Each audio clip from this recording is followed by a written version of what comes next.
ஓம் சக்தி. சக்தியில் அனைவருக்கும் என்னுடைய அன்பான வணக்கம். சக்தியில் அம்மா ஆரம்ப காலத்தில் என்கிட்ட சொன்னாங்க, நீங்கள் மருத்துவ வரும்பொழுதெல்லாம் கருவறைக்கு தேங்காய் பழம் உடைங்கடா அப்படின்னு சொன்னாங்க. சரிங்க அம்மா, அதை அம்மா நான் செஞ்சுக்கிட்டு இருந்தோம்.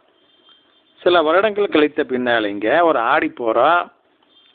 நாங்கள் எல்லாருமே தொண்டு செய்கிறக்க ஒரு வாரத்துக்கு முன்னாடியே வந்துட்டோம். அப்போ ஊருக்கு கிளம்பி போகலாம். முதல்ல வந்தப்போ தேங்காய் பழத்தை உடச்சிருக்கலாம், ஆனால் அது ஊருக்கு போகிறதுக்குள்ள கெட்டு போயிருமே அப்படி சொல்லி அப்படிலாம் என்ன அதை உடச்சி திங்கவே முடியாது. ஆரம்ப தின்னுவோம்ல, இளைஞர்கள் தானே அப்போ. அதனால் ஊருக்கு கிளம்புறப்போ உடச்சிக்கலாம்னு சொல்லி விட்டுட்டோம். கடைசியில் ஊருக்கு கிளம்புறப்ப பார்த்தா யார் பாக்கெட்லேயும் பணமே இல்லைங்க. பஸ்ஸுக்கு தான் அளவாக இருக்குது. அப்போல்லாம் தேங்காய் பழம் போய் வெறும் 10 ரூபா தான். 10 ரூபா கொடுத்து வாங்கிறதுக்கு எங்கிட்ட யார்கிட்டையுமே யோக்கியது இல்லை. எல்லாமே அந்த பஸ்ஸுக்கு அளவாக வச்சுருக்குது. இந்த 100 டிக்கெட்டும் எல்லாம் மூஞ்சி பார்த்துக்கிட்டே விசாரித்தா உங்கள்கிட்ட எச்சா இருக்குதா, எங்கிட்ட எச்சா இருக்குதா, இல்லை.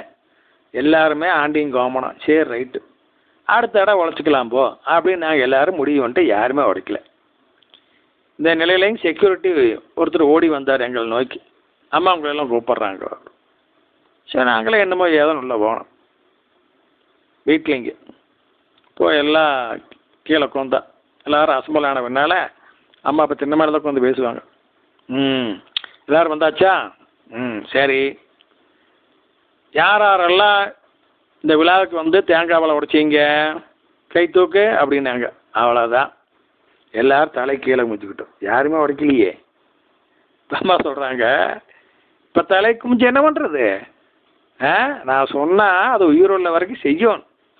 இத்தனை நாளாக செஞ்சீங்க, இப்போ செய்யாமல் உடனே கரெக்டாக பிடிச்சிக்கிட்டேன் பார்த்தியா? இந்த மாதிரி தப்பு பண்ணக்கூடாது. நீங்கள் மருத்துவர் வந்த உடனேயுமே தேங்காய் பழத்தை உடச்சிருந்தா அப்போ உங்கள் கையில் பணம் இருந்தல்லவா?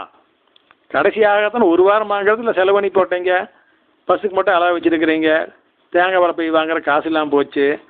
வந்து இறங்க உடனேயுமே முதல் நாளே தேங்காய் பழத்தை உடச்சிருந்தா பிரச்சனை இல்லையே இல்லைவா? இனிமேல் இந்த மாதிரி தவறு செய்யக்கூடாது.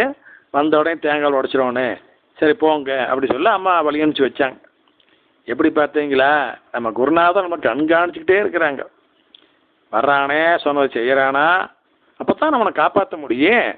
சொன்னதை செய்யலைன்னா அவனை எப்படி காப்பாற்ற முடியும்?